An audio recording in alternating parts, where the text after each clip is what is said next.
Namaste. So this is regarding the term triple mystic heavens in Savitri. So generally, heaven is considered a place where people don't die. The beings are immortal. It's a place where there is always a state of joy and peace and harmony and all the beautiful things that you can imagine. Now, normally, ordinarily, when we use the word heaven and hell, we mean one particular place and one particular place. But heaven and hell can be understood also as states of consciousness. So we must first understand that the heavens of religion, some of them are very much man made. Human beings have also created states of consciousness in which there is a state of consciousness in which even the most wonderful place will appear as hell. And there is a state of consciousness in which hell appears as wonderful.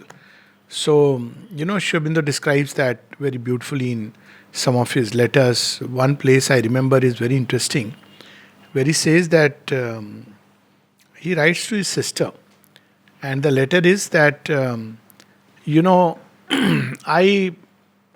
are asking when will I come to meet you. Well, I want to come, but the problem is after meeting you, when I come to Baroda appears far more difficult. And then he quotes the story that, Judas who betrayed Christ. So he was given 6 months of torture in hell, after which one day, because that torture is sitting on fire. So after 6 months of being on fire, he was given a little charity, mercy, kindness. One day you can go to South Pole and sit there, because from fire to cold. He says, this story has always struck me as a strange form of punishment. Because you've got used to the fire for 6 months. Now when you go and come back, it becomes worse. So anyway, first thing we must understand about heaven and hell are they are states. But does it mean there is no such space? Well, there are spaces and regions of consciousness which can be considered as heaven. Just as there are spaces and regions of consciousness which can be considered as hell.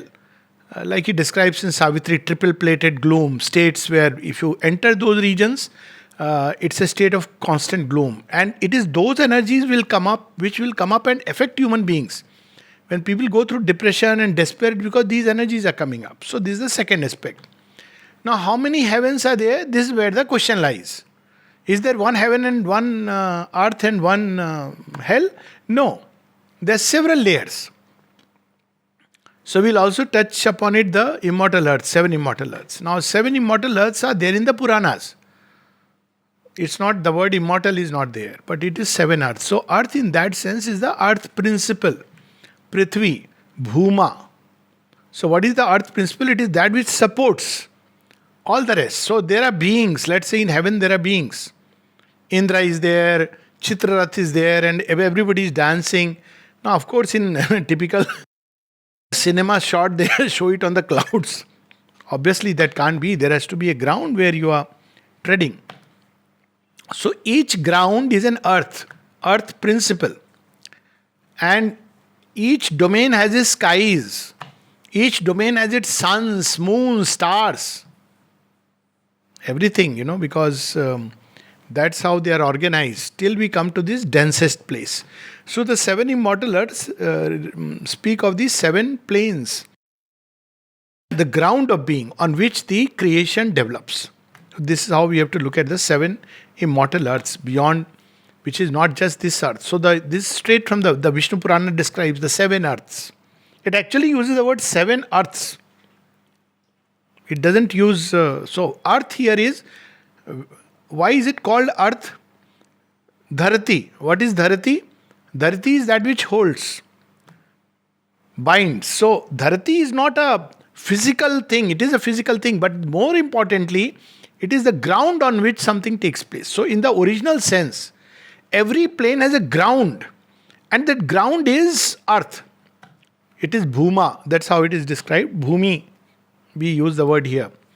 So this is the way 7 immortal earth, because there are planes of consciousness on which the whole divine drama gets enacted. Similarly, there are many heavens. So in Savitri, we have the description of the heaven of the vital world. What is that called? That is called paradise. So many religions which talk of heaven, you'll see a description there. So that paradise is a place where desires are also divine. Why desires are divine? Because they are purified. So when in Indra Lok, if you see an Apsara dancing, your desires are purified. So it doesn't lead to those feelings of lust and all that which distorts it here. So that's and Sri Aurobindo says that it's a world which is built by the sensuous, all the sensuous thing, speed, sight, everything, sounds, everything, fragrance. It is lifted to a very purified height, not divine. There is a difference between that and divine. So it is freed from the clutch of extreme lower movements. And that's why you will see that whenever a damsel of those worlds, she has behaved according to the earthly ways, she has been also cursed that you go back to earth and be there for some time, because you are not supposed to. It's a world where you have to have a certain state of consciousness. So there are famous stories about it, including the famous Pururava and Urvashis. Urvashi also was a Shrapit lady. But that apart, there is a paradise which is a vital heaven. Then there is a mental heaven, which Sri Aurobindo describes in Savitri in the heavens of the ideal. Heavens of the ideal is different. There, unlike paradise, where there is a lot of joy and typical description of the Indra Lok of the Puranas, you'll find it in paradise. And of course, there are paradises which are described in many religions.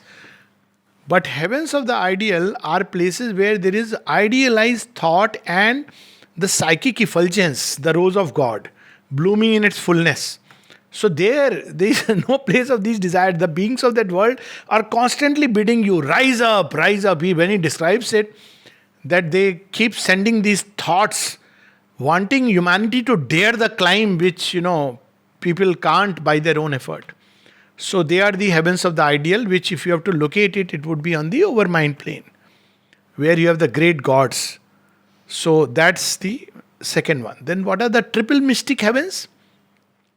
So beyond it, there are heavens which are called heavens in a general sense, in the sense that again they are place of immortal beings, delight and all, truth, pure existence, and they are the three lokas described in the Puranas, and Sri Aurobindo completely testifies to that experience, Vishnu Purana specifically. They are Satlok, Tapolok, or Chidghan Lok, and Anand Lok. So you have Sachidanand. So Sachidanand is one, but because of the delight of existence, so each aspect, it's not a separate aspect, but he puts forward one aspect and there is a Satlok. Like here, we are all having many parts in us, but here we are sitting in putting forward one aspect, isn't it? When we go down, another aspect comes out, which is also us. So in fact, all creation is like that, where divine, everything is divine, but divine puts out one aspect. So in Satlok, he puts out that aspect of pure existence. In Chidghan Lok or Tapolok, there are different terminologies, he puts out that aspect of pure consciousness.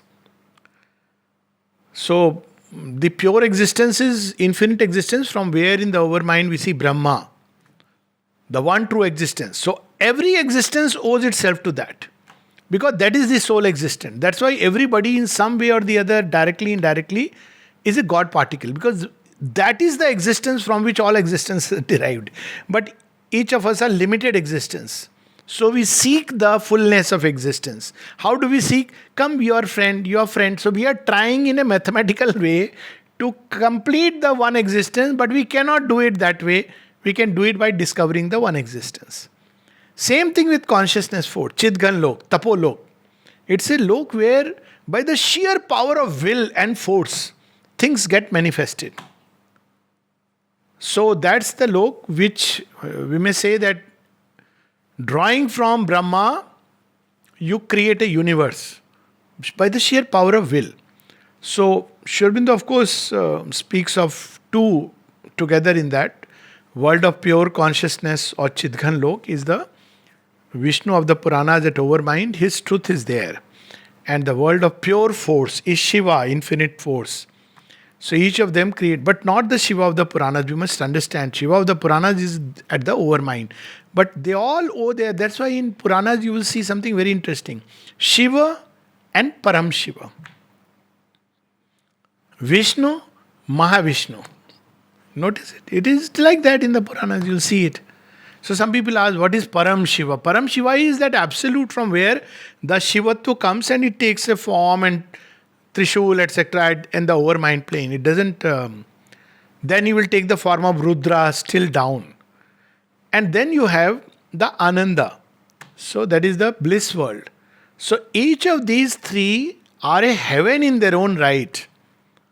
So in Ananda Lok, for instance, you have the Maharaj going on. Vrindavan. That's where all the beings there are constantly dancing. The original Garbha, by the way. That's where you will find the original Garbha. What is original Garbha? Everyone is dancing in perfect rhythm with Krishna. There are no Bollywood songs because they are a nuisance and a disturbance. It is the original where every step is in perfect rhythm with the divine.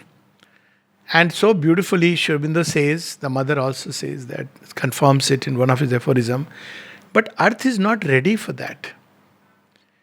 So the mystics created a mystic lore that there was a ras going on. And this the ras, that is the Maharas. And that's why if you go to Vrindavan, you see all the place where the Ras Leela took place, they become jhadis. It's a very sad sight. Why? Because earth is not ready for that. So you have the triple mystic heavens which are Satlok, Tapolok and Anandaghan-lok. They are the triple mystic heavens. There are people, I have read, respected people, I will not take names, among Sri Aurobindo's this thing, who have described the triple heaven as the three layers of the supermind. Representative supermind, interpretative supermind, comprehending supermind. Supermind has these three, which is equivalent to three faculties in the mind. In the mind, they come back in a, comprehending. So what is that aspect of supermind? Where it takes the entire creation together and understands it. But in human consciousness, it becomes, I want to comprehend this. A limited comprehension. Then interpretative, where it goes directly into the real meaning and sense. But for us, it's a very indirect interpretation. Apprehending toward the future. It knows the future. Triple time vision. But in us, it takes, I have an apprehension about what may happen in the future. I'm trying to logically extend. But that's how it originally is. Representative or interpretative. Representative supermind, where all the truth is represented in the form of images. So this is how some people have described. Some have even described it as higher mind, illumined mind, intuitive mind. Below the our mind. So these are different descriptions. I have seen them. My own very intuitive understanding, because Sri Aurobindo is never written what exactly it is. But from the place where it is mentioned, from the, because this question people have asked over the email, my own clear intuition is that they represent the three mystic heavens, because the place where it comes is where Ashupati is already climbed to the highest layers. At the overmind, he sees the triple mystic heavens beyond. So it has to be Satlok, Tapolok and Anandalok. And this is how and it's straight from our mythology, it's completely connected with that. The seven immortal earths are definitely the Bhulok. So same way, like there are seven immortal earths, there are seven Patalas. So when you read Puranas, they will describe Sutal, Atal, something like that it goes. Vital, I don't remember the names, not worth remembering, but that's how it goes. If you read Savitri, the words of falsehood and descent into night, you will see layer by layer, he goes down. It starts with a general where there is a mouth which is seen, drawing. Then you go down. Then you suddenly discover that it's becoming all nirjan, strange kind of air is there. Then you go down. Then he says that worst comes after that. Then he says there is a space where you see naked worst. So he says, at least that was a covered worst. This is a naked worst. In all its rawness. So he describes similarly the seven, but he doesn't use the word seven layers of underground, which is good. Because it's no point, darkness. Better to stay away from that. Okay, so that's the question. Namaste.